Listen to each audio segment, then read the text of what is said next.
Solvent है, यहाँ पर तो एकदम सिंपल है कि सॉल्वेंट से ही मूव करेगा। दो सॉल्यूशन होगा तो कंसंट्रेशन के फॉर्म में देना है, तो और करके दूसरी डेफिनेशन लिख लीजिए, द नेट मूवमेंट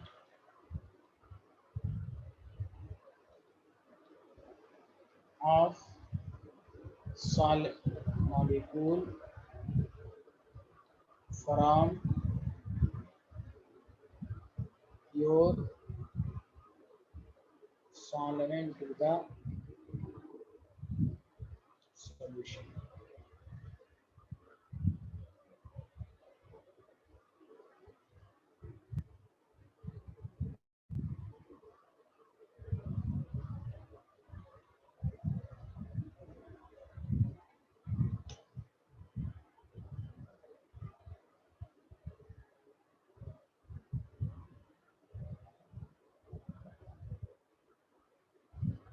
क्लियर?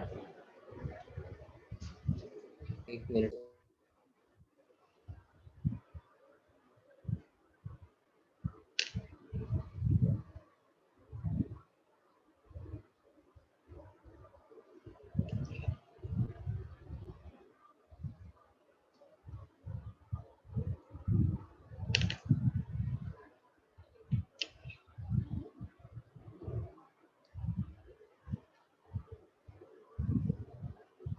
लिख लिया? बताइए।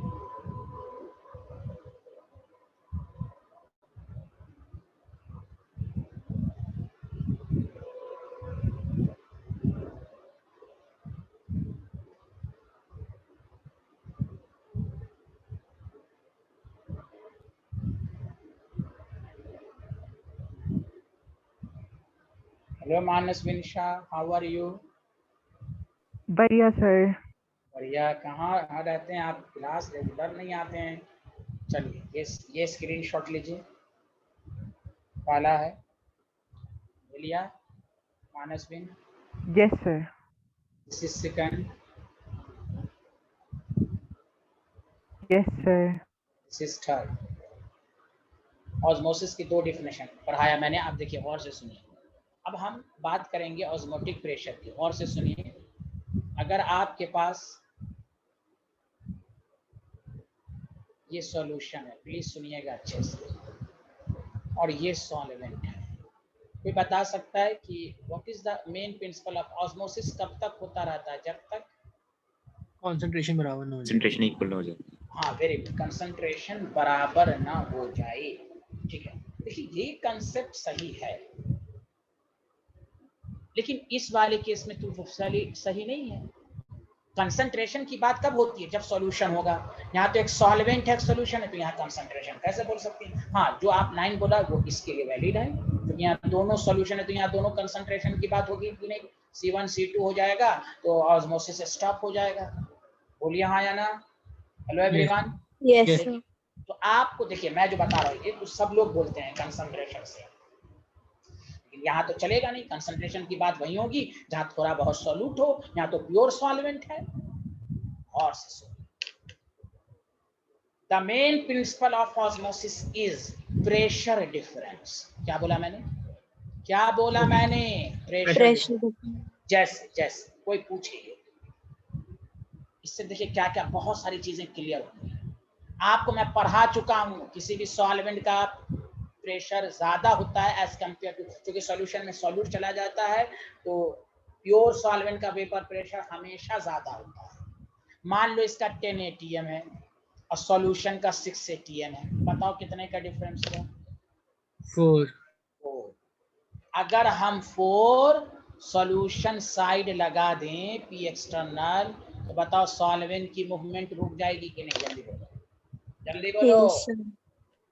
अब बोलिए मानस जोशी, मानस विन, स्वस्ति, यशवर्धन, हर्षित, आसिया। अगर प्रेशर डिफरेंस जितना होगा उतना हम सॉल्यूशन साइड लगा दें तो सॉल्वेंट की मूवमेंट स्टॉप हो जाएगी कि नहीं? जल्दी बताइए। Yes sir. Yes sir. यही 4 atm क्या है? Osmotic pressure. बुक जो लिखता है the minimum external pressure apply, कोई पूछेगा कितना अप्लाई कीजिएगा तो आप कहिए प्रेशर डिफरेंस। दोनों का जो यही चीज यहाँ पर भी चलेगी। देखिए यहाँ दो सॉल्यूशन है, जो हायर कंसंट्रेट, कहा यहाँ ये हायर कंसंट्रेशन है, इसका वेपर प्रेशर कम होगा, इसका कम होगा। मान लीजिए इसका 4 atm है, मान लीजिए इसमें लेस है तो मान लीजिए 6 atm है, तो बताइए जिधर है इधर हम प्रेशर 2 atm लगाएंगे तो यही osmotic pressure. The main principle of osmosis is pressure. जब दोनों का प्रेशर बराबर हो जाएगा तो स्टॉप होगा। कंसंट्रेशन का भी बराबर होना कंडीशन है, हम इसको गलत नहीं कह रहे हैं, लेकिन कंसंट्रेशन का कांसेप्ट तभी लगेगा if two solutions are separated by semi permeable membrane, but if one is solution another is solvent, then concentration का कांसेप्ट नहीं आएगा।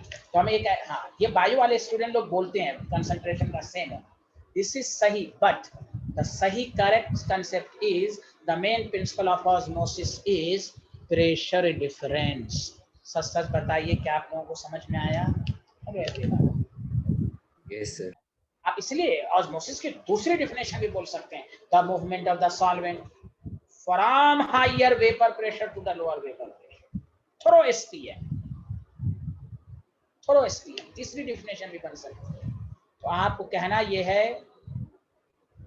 सारे लोग सुनिए अच्छे से, द मेन प्रिंसिपल, वो भी आप याद रखिए, द मेन लिखना पॉइंट वाइज लिखिए, the main principle of osmosis is pressure difference.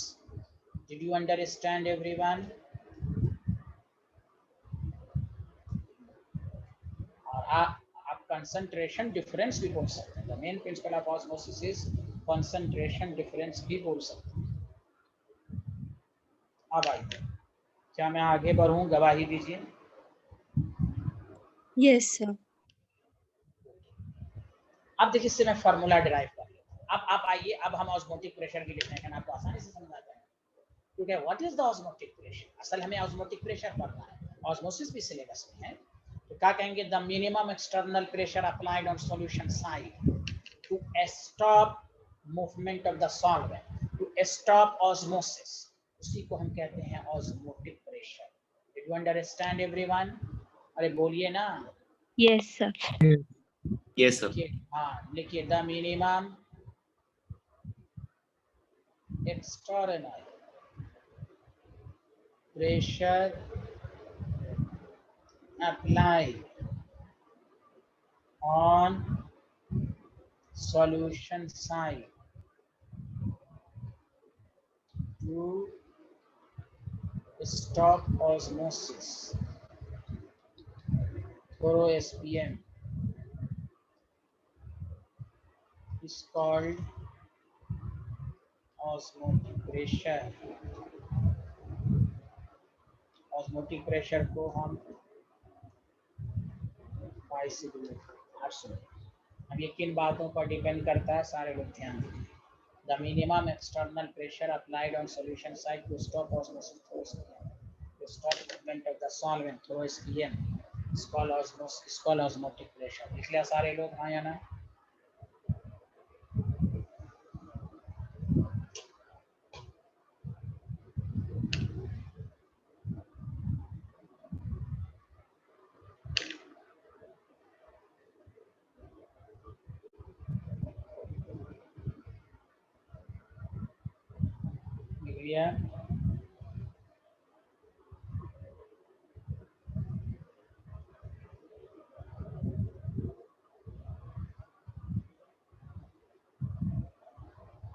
Yes sir. Thank you. आप सुनिए,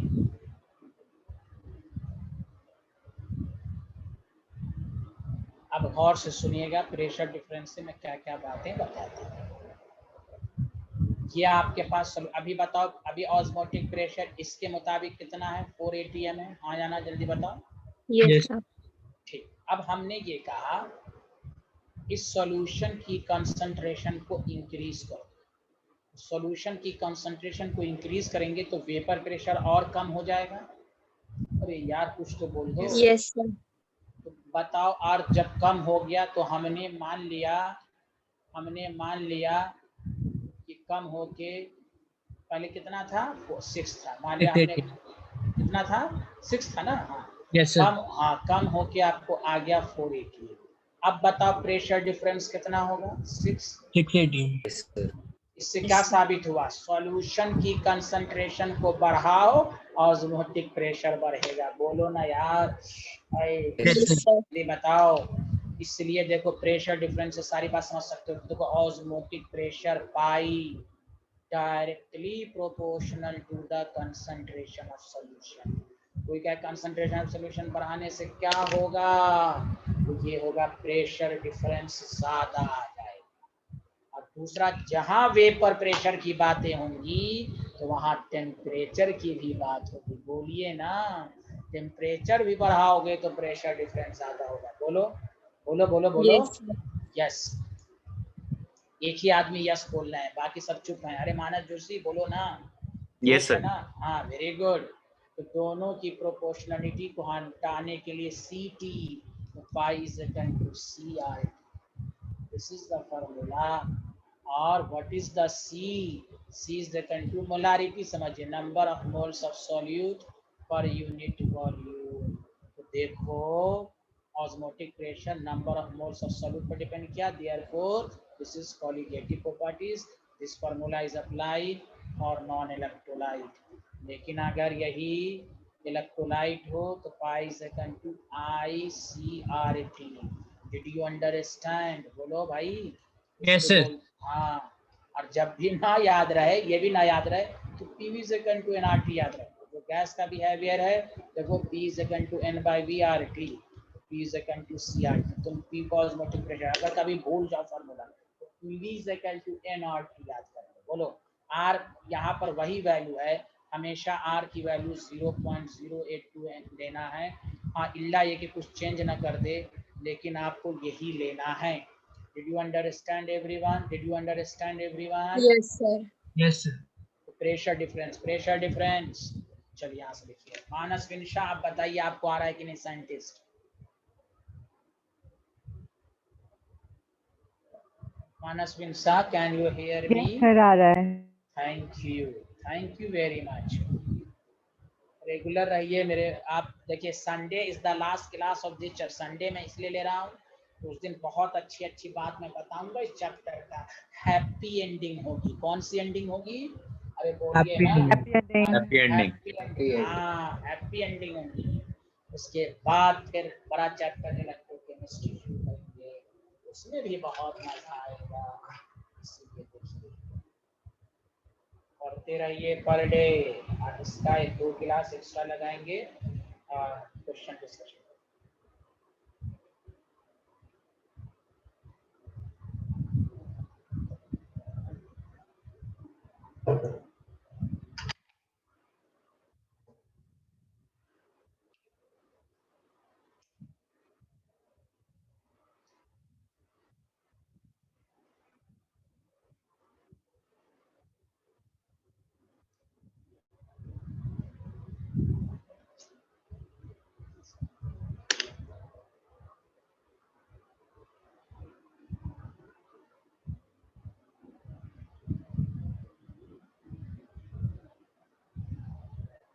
क्या बोलिए, hello everyone.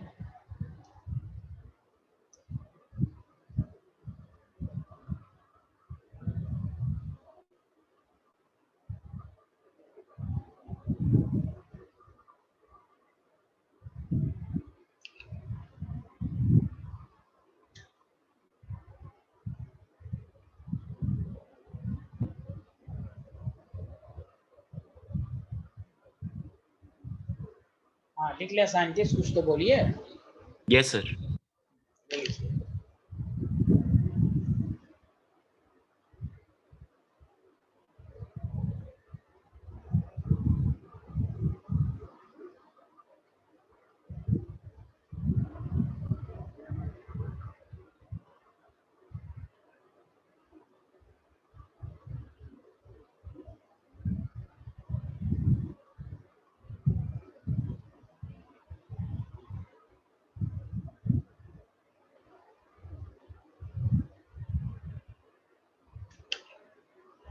Yeah, hello everyone.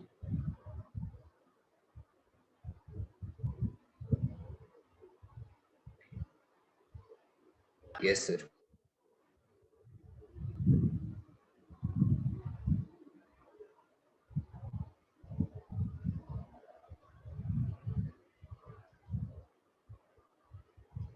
देखिए आइसोटोनिक सॉल्यूशन, आइसो का मतलब से इस पर भी न्यूमेरिकल आएंगे। देखिए two solutions having same osmotic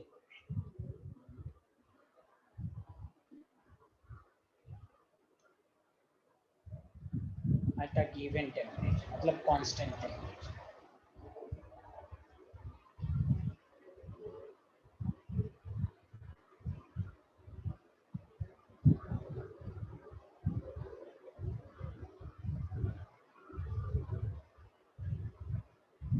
और आइसोटोनिक के लिए phi1 is equal to phi2, तो देखिए n1 by v1 r t1 n2 by v2 r2, cancel cancel तो कैंसिल आ गया। Given mass by molar mass, इस पर न्यूमेरिकल आएंगे m2v2। एक अननोन सॉल्यूट का मोलर मास कहेगा निकालने, ठीक है, ये आपका फॉर्मूला है। आइसोटोनिक है, देखिए C1 is equal to C2 हो गया ना, कंसंट्रेशन सेम। बोलिए ना, दो सॉल्यूशन का ऑस्मोटिक प्रेशर सेम, इसको आइसोटोनिक कहते हैं। मैं एग्जांपल भी दूंगा डेली लाइफ का, जल्दी लिख लीजिएगा। बताइए सबको समझ में आया?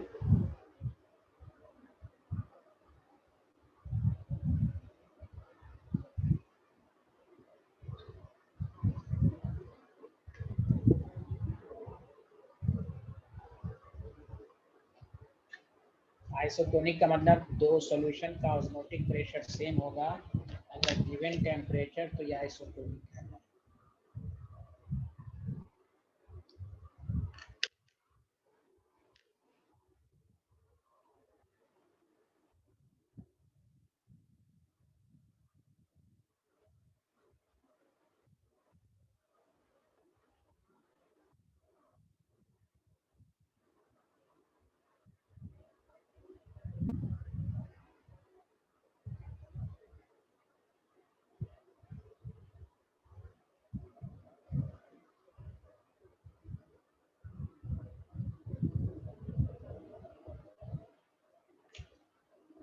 लिख लिया?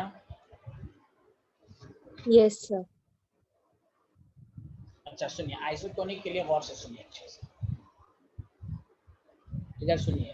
अब थोड़ा सा न्यूमेरिकल पॉइंट ऑफ व्यू से पढ़िए। If both solute is non electrolyte,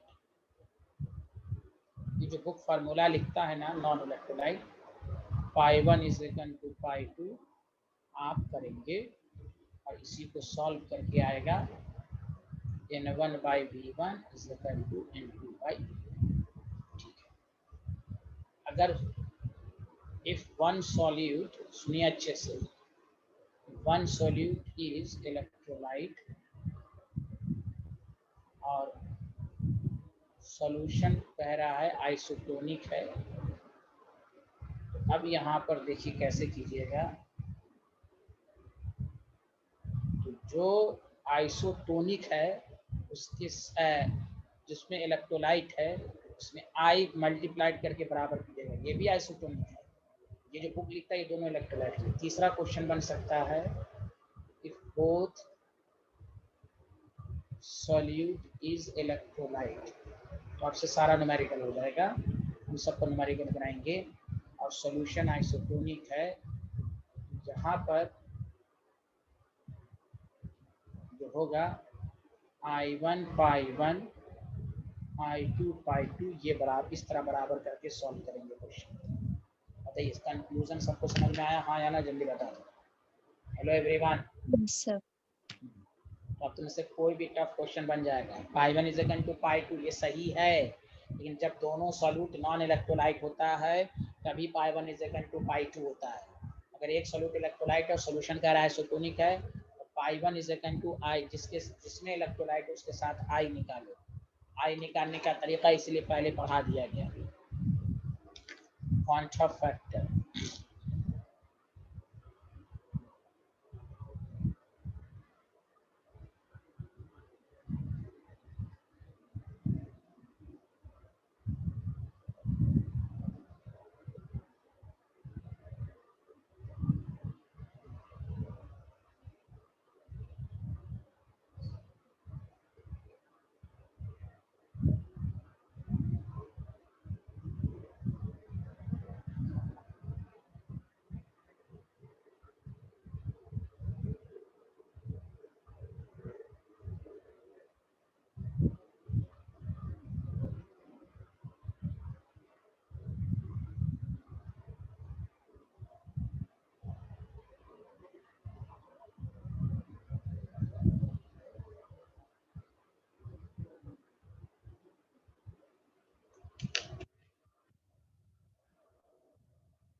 लिया?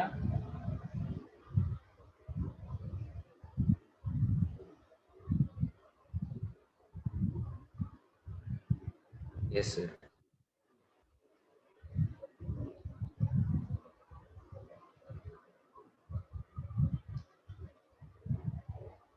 इसमें एक लाइन लिख लीजिए, the osmotic pressure of the fluid inside the blood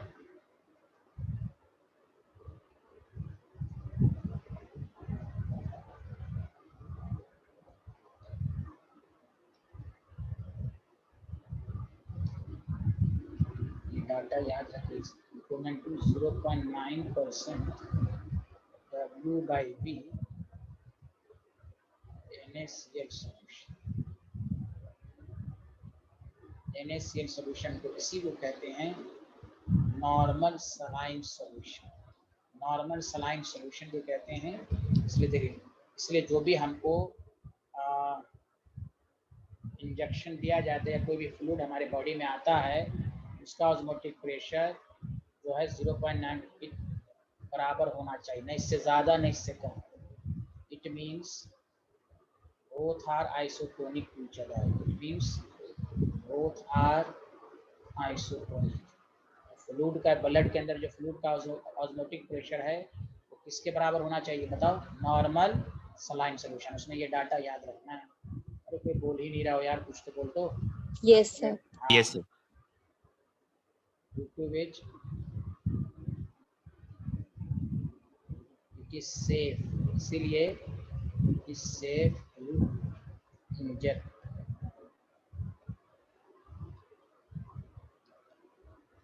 नसों में इंट्रावेनसली। ये आपसे डाटा कभी कभी पूछ सकता है। Normal saline solution W by V है, ग्राम पर litre. pressure of the fluid inside the blood is equivalent to 0.9% W by NaCl solution, which is called normal solution. It means both are isotonic to each other, which it is safe to inject intravenously. आगे बढ़ें, जल्दी बताइए।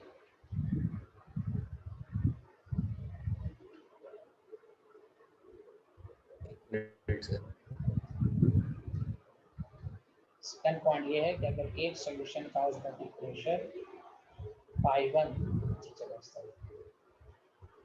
अगर एक solution का osmotic pressure अगर ज़्यादा है, एक सॉल्यूशन का ऑस्मोटिक प्रेशर ज़्यादा है, जिसका ज़्यादा है तो दूसरे के रिस्पेक्ट में हाइपरटोनिक हो जाएगा। क्या हो जाएगा? हाइपरटोनिक सॉल्यूशन, यानी हायर ऑस्मोटिक प्रेशर। अगर दूसरे π2 कम है तो ये इसके रिस्पेक्ट में हाइपोटोनिक हो जाएगा। सुना सारे लोग? हाँ या ना? Yes, sir. Yes, sir.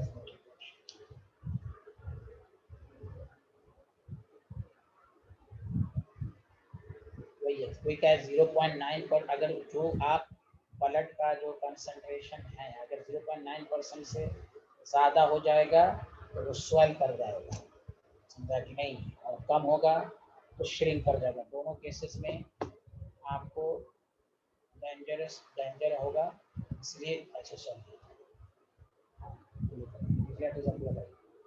इसलिए कहा गया कि it is safe to inject intravenously. के लिए ज़रूरी है जो हमारा ब्लड का जो ऑस्मोटिक प्रेशर है और नॉर्मल सलाइन सॉल्यूशन के बराबर होनी चाहिए। क्लियर कि नहीं? सर लास्ट स्लाइड दिखाइए।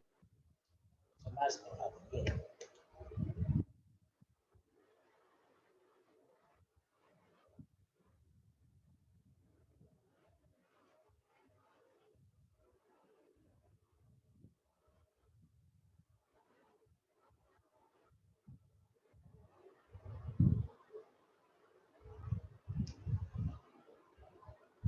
Yes, sir.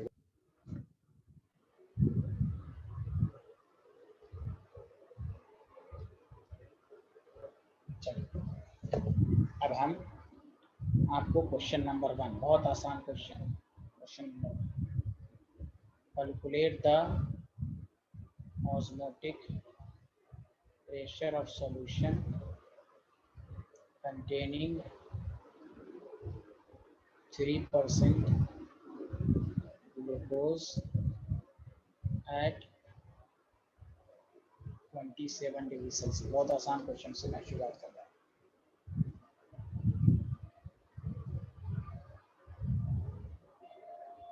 लिख लिया? बताइए।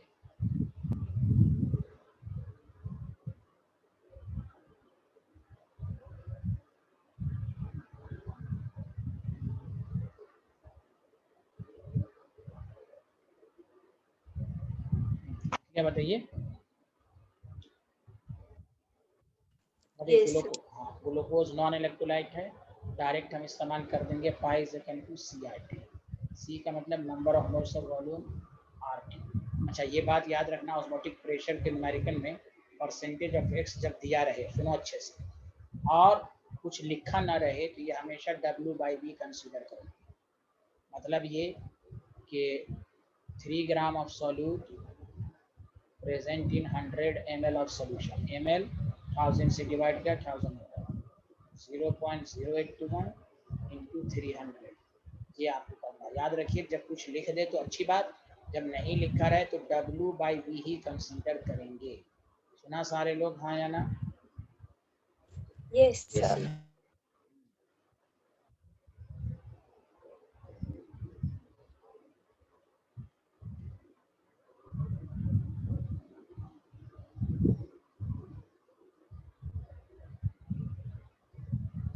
ठीक है, बहुत आसान है, कोई टफ नहीं।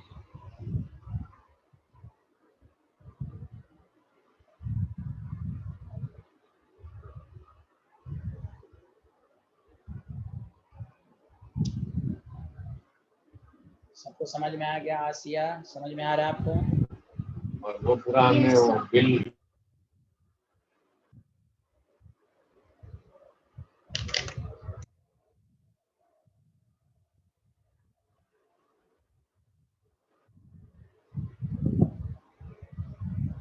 प्लीज रिस्पॉन्स कीजिए। हो गया? हो गया Yes, सर। sir. मेरे साथ साथ लिखिए, कोई टफ न्यूमेरिकल नहीं है, इसमें मोलारिटी आनी चाहिए। कैलकुलेट द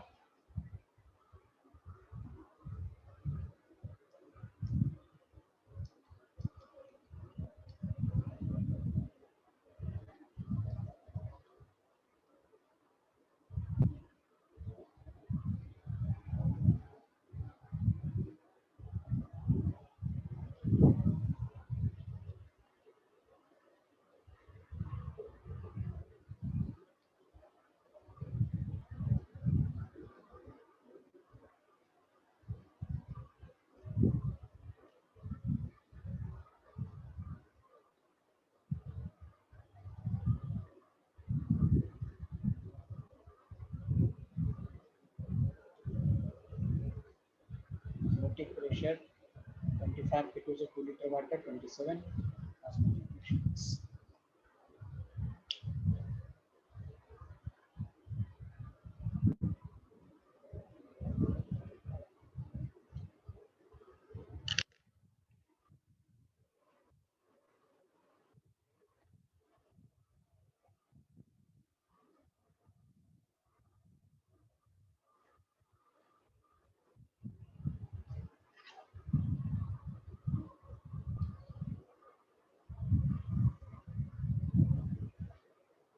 लिख लिया? बताइए। आप बताइए, अब नॉर्मल कॉलिगेटिव और नॉर्मल ऑस्मोटिक प्रेशर है कि नॉर्मल? Abnormal. एबनॉर्मल।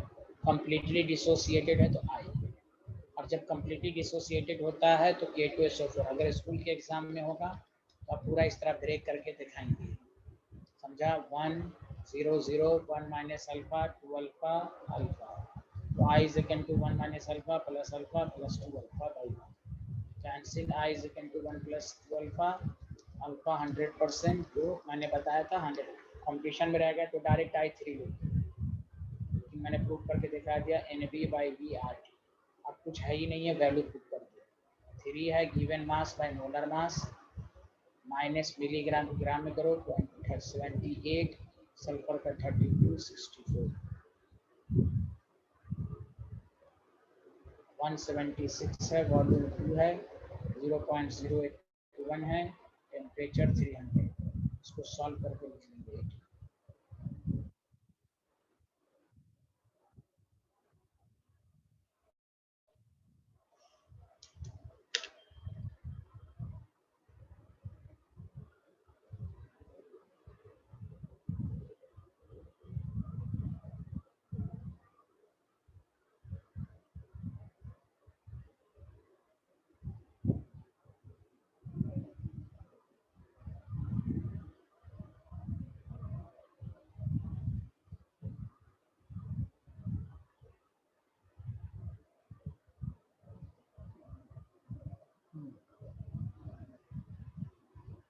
लिया साइंटिस्ट?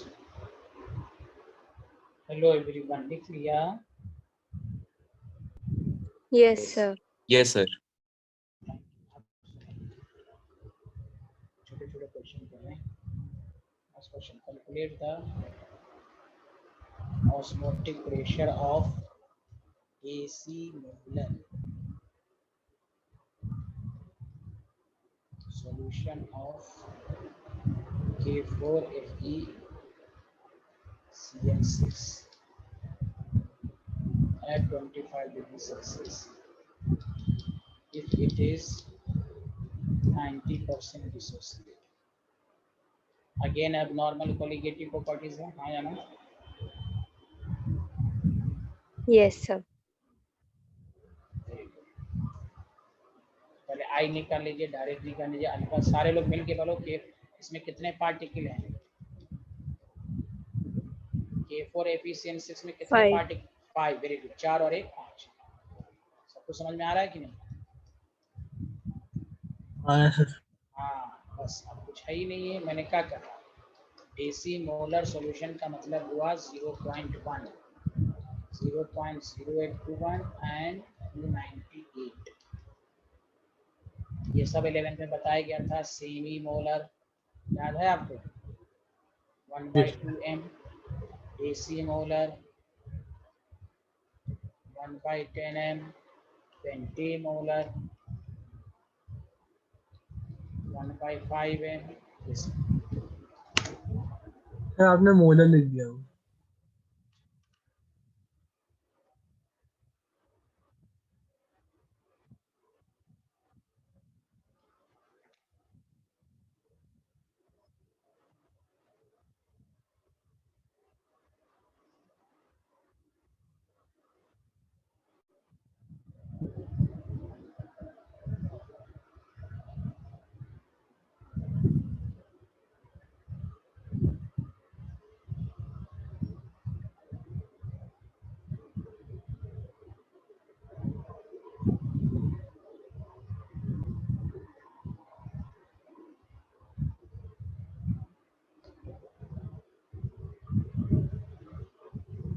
सर एक सेकंड प्लीज, लास्ट स्लाइड दिखाना।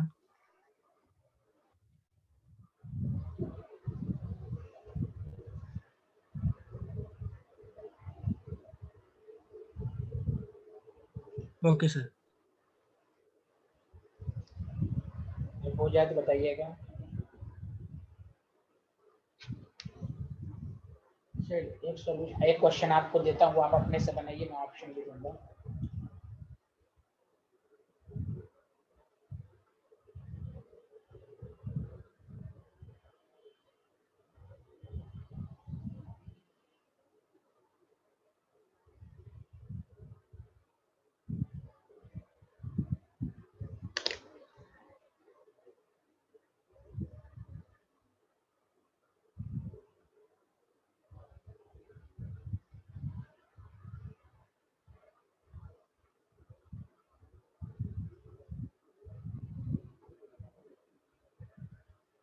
लिख लिया? बताइए। Hello everyone. Yes, sir. Yes, sir. ये आप बना के दिखाइए क्वेश्चन, जो उम्मीद है कि आप बना लेंगे। आइसोटोनिक पर है, आइसोटोनिक की कंडीशन आपको मैंने लिखवा दी है, उसको देखिए।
समझा? बन गया होगा, इसमें कुछ करना नहीं। आइसोटोनिक कहा, दोनों नॉन इलेक्ट्रोलाइट है, तो π1 इज इक्वल टू π2। तो W1/m1v1 अभी बताया था कि नहीं, जल्दी बताइए। Yes. W2/m2v, बस कुछ करना ही नहीं है इसमें। कितना है? 5.25, 5.25 है। मोलर मास मालूम नहीं, वॉल्यूम 100 ml। यहाँ W2 कितना दिया हुआ है? 1.5, 1.5, molar mass 60, volume 100, 100 cancel. Molar mass is equal to 60 into 5.25 by 1.5। m is equal to आपको 10। तो यही आया सबका आंसर। Yes, sir. यस, तो मैं वही कहा। अब देखिए, ये सब क्वेश्चन ऐसे थे जो नॉर्मल थे। अब मैं कुछ स्टैंडर्ड क्वेश्चन आपको करा रहा हूँ ऑस्मोटिक प्रेशर का। समझा? वहाँ तक क्वेश्चन था, इस तरह के क्वेश्चन आपको दोनों तरह के एग्जाम में हैं। लिख लिया तो बताइए, तब मैं आगे बढ़ूँगा। क्लियर है यहाँ तक? Yes, sir. हाँ, मानसवीन आ रहा है समझ में? मानस Yes, जोशी, sir. हाँ, मानस जोशी, हर्षित, यशवर्धन, सब लोगों को आ गया था ना आंसर? हर्षित का तो आ ही गया था। चलिए, ये अब ये सब इम्पोर्टेंट कंसेप्ट मैं समझाने जा रहा हूँ। देखिए कि osmotic pressure of 40% glucose solution is 1.64 atm and that of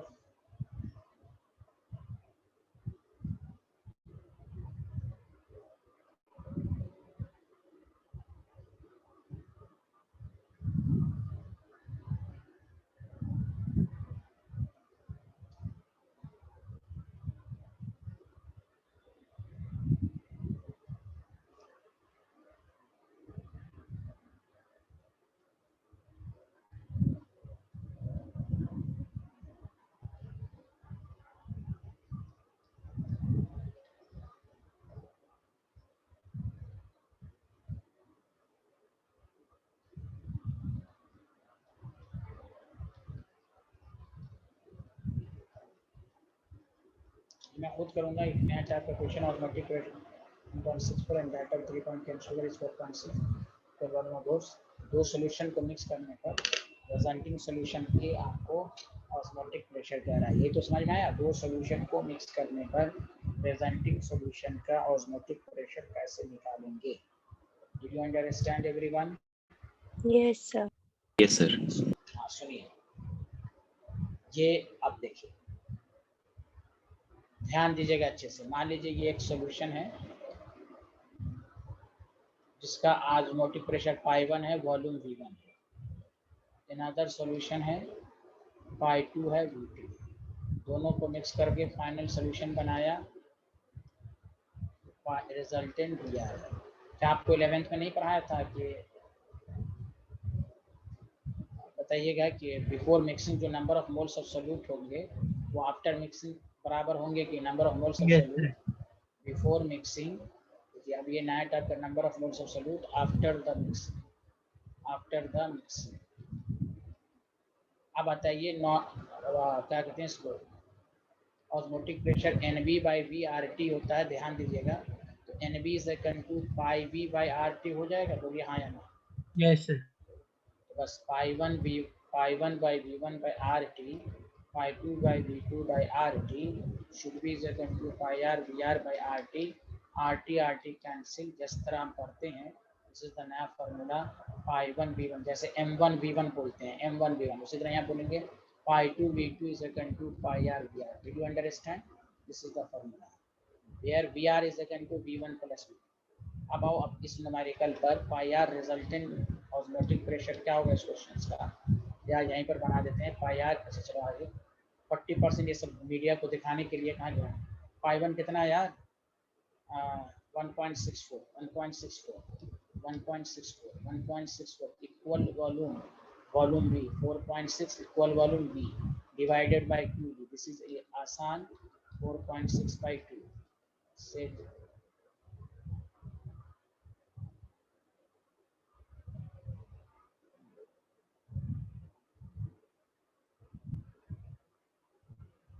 सही कह रहा हूँ।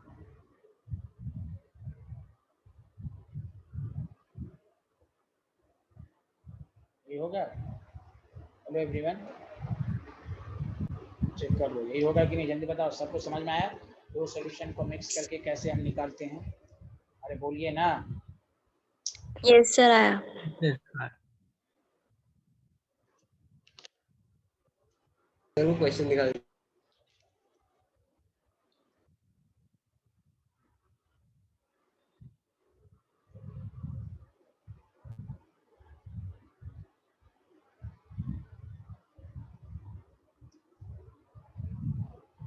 Yes sir.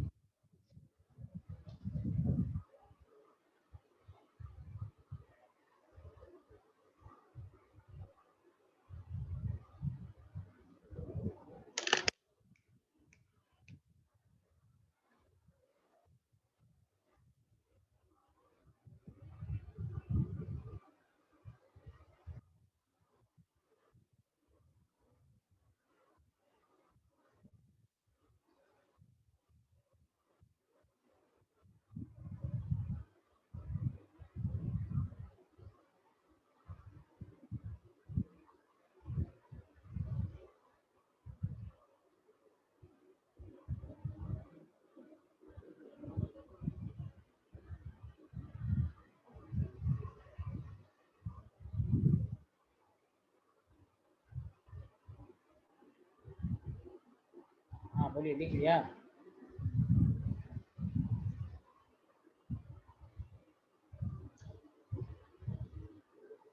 ये लिख लिया? Yes sir. सब लोगों ने लिख लिया? जल्दी बताइए। Yes, sir. Yes, sir. तो जरूरी नहीं कि कॉल अब यहाँ पर 1 लीटर और 2 लीटर दिया रहेगा तो वही करेंगे। phi1 v1 phi2 v2 is equal to pi r।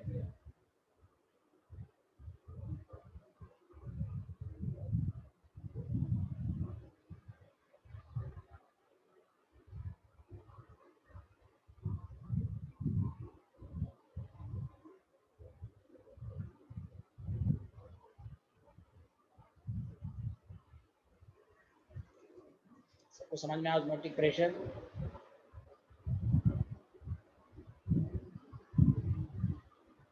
Yes, sir.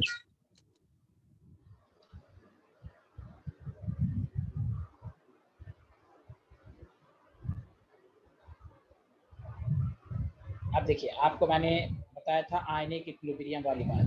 दोनों आयनिक इक्विलिब्रियम, डिसोसिएशन कांस्टेंट वगैरह सब बताया था ना, डिप्रेशन एंड फ्रीजिंग पॉइंट वगैरह। यहाँ आना Yes, sir. Yes sir. उससे रिलेटेड क्वेश्चन लिखे, डिसोसिएशन कांस्टेंट वगैरह दिया हो तो ऑस्मोटिक प्रेशर। कोई टफ नहीं लिखे, कैलकुलेट था। तो मैं हर तरह का क्वेश्चन करा देता हूँ कि आपको डाउट न रहे। अच्छा, ओके ओके माइनस भी लिखिए। दो सॉल्यूशन को मिक्स करने पर फाइनल सॉल्यूशन का होता है इसी तरह निकलता है phi1 v1 plus phi2 v2 pi r br। हमको ऑस्मोटिक प्रेशर वॉल्यूम से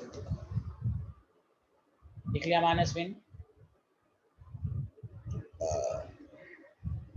सर वो तो 3.12। हाँ यशवर्धन कुछ कह रहे थे? यस सर, ये तो 6.24 अपॉन हाँ एक मिनट देख लेते हैं। 1.64 प्लस 4.6 6.24। हाँ डिवाइडेड बाय 2 नहीं किया हमने, हाँ वो सिर्फ ऐड कर दिया मैंने। हाँ फाइनल आंसर जो आएगा वो 3.94 आएगा। नहीं, ये फाइनल आंसर आएगा।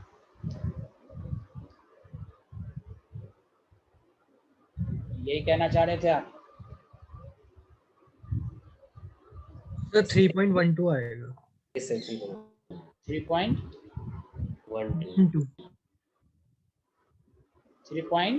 सर 6.24 का आधा 3.12। हाँ चलिए 6.24 का आधा 3.12। ठीक, चलिए आप बताइए कि आपको मैंने ऑस्मोटिक प्रेशर का क्वेश्चन दे रहा हूँ। देखिए, calculate the osmotic pressure of 0.2 capital M HF solution। हर तरह का देख लीजिए। if the value of Ka का मतलब बताओ। Dissociation constant is 8 into 10 to the power minus 5 at 25 degree Celsius। पढ़े लिखिए, फिर मैं आपको समझाता हूँ कि हम क्वेश्चंस को कैसे करें।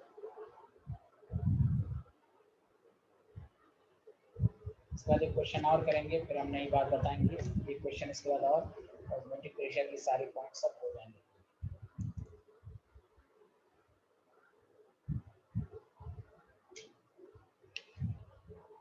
लिख लिया तो बताइए।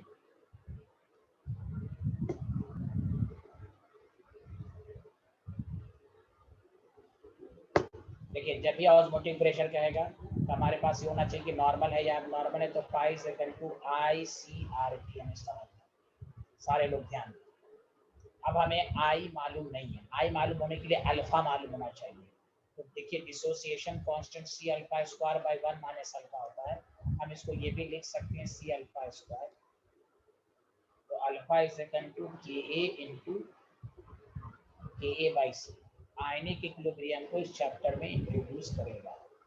तो alpha is equal to under root 8 into 10 to the power minus 5 और 0.2 है concentration. Alpha is equal to 2 4 और डेसिमल ऊपर चला जाएगा तो 10 टू द पावर माइनस 4।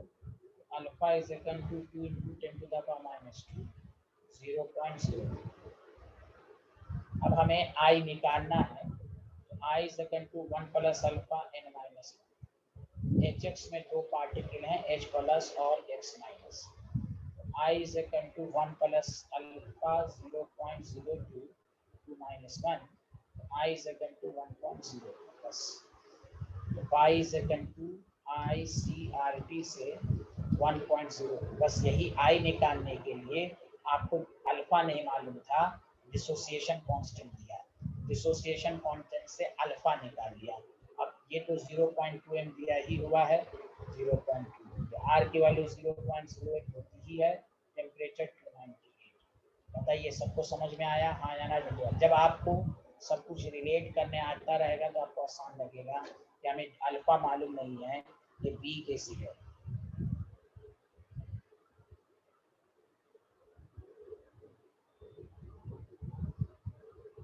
लोग, ये सारे लोग हाँ या ना?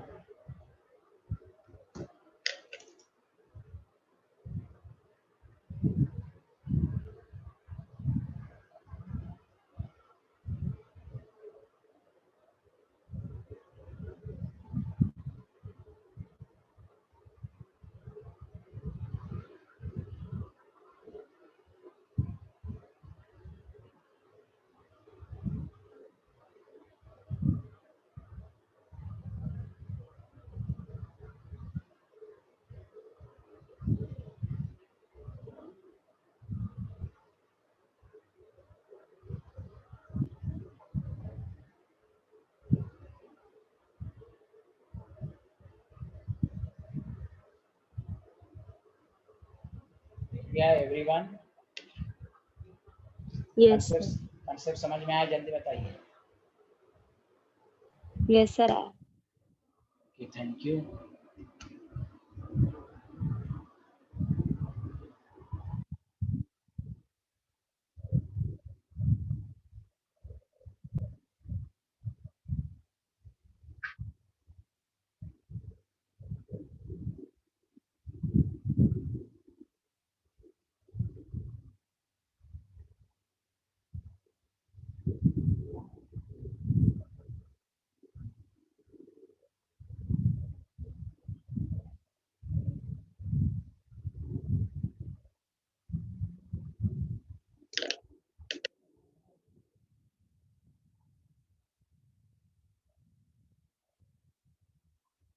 लिया सब लोग?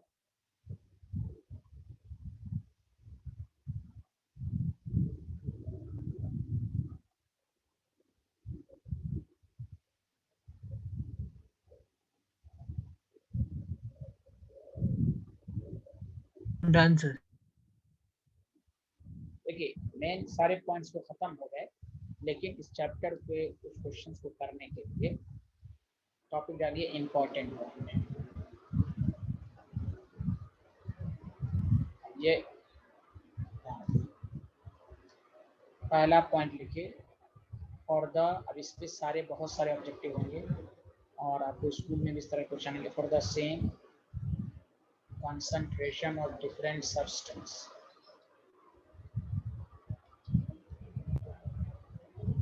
Cp will be more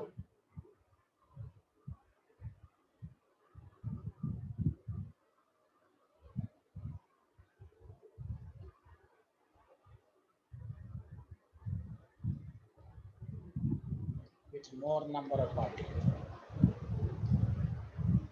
आपको मालूम है Cp directly proportional to number of particles होता है, colligative properties directly proportional to, इसमें ऑर्डर सब देगा। एक क्वेश्चन करके मैं आपको आज का लेक्चर खत्म करूंगा। Cp directly proportional for the same concentration of different substance Cp will be, इसमें तीन चार तरह का क्वेश्चन दे सकता है, यहाँ ध्यान दें आप।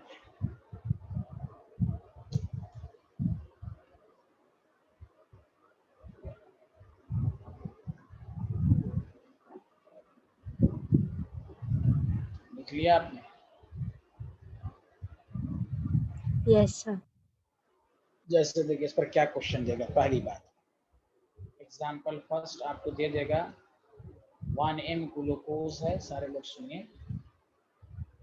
1 कैपिटल M NaCl है,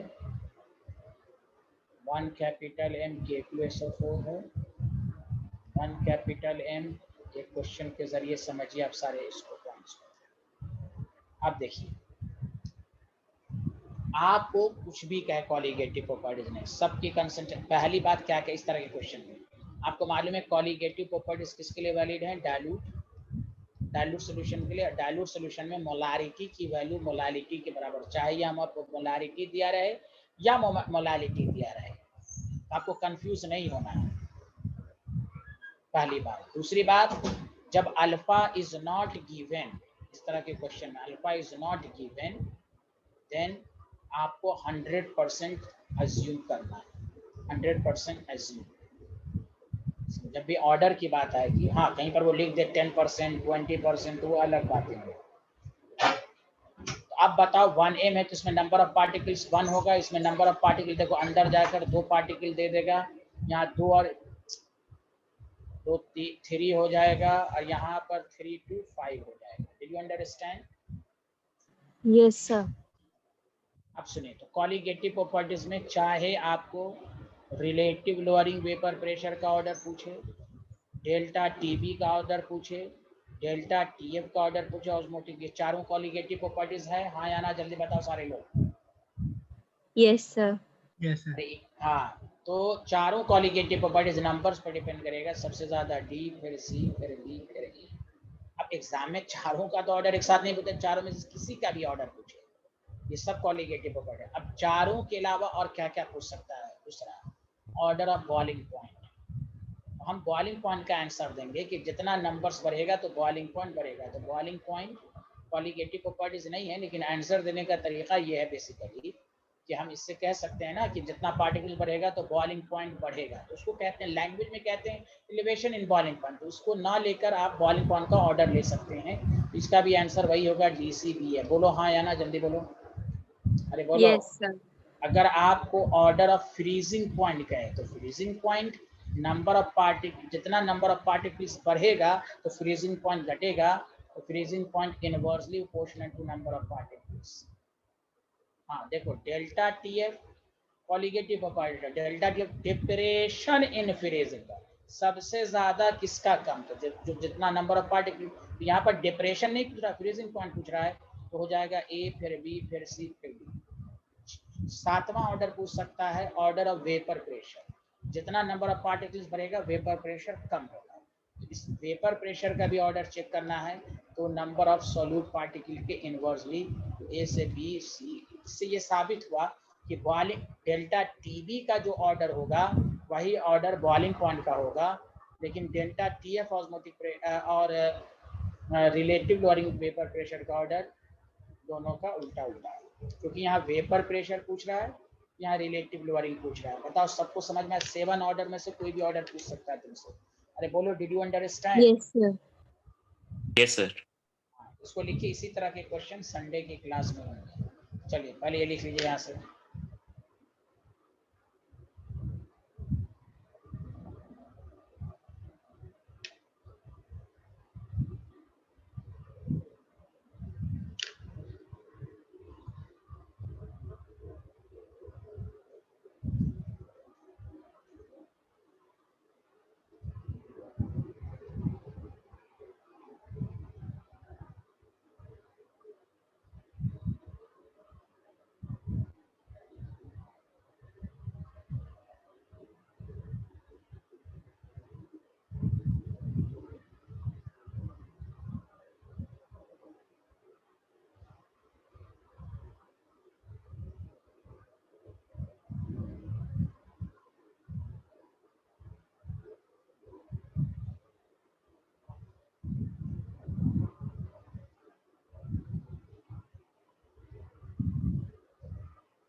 साइंटिस्ट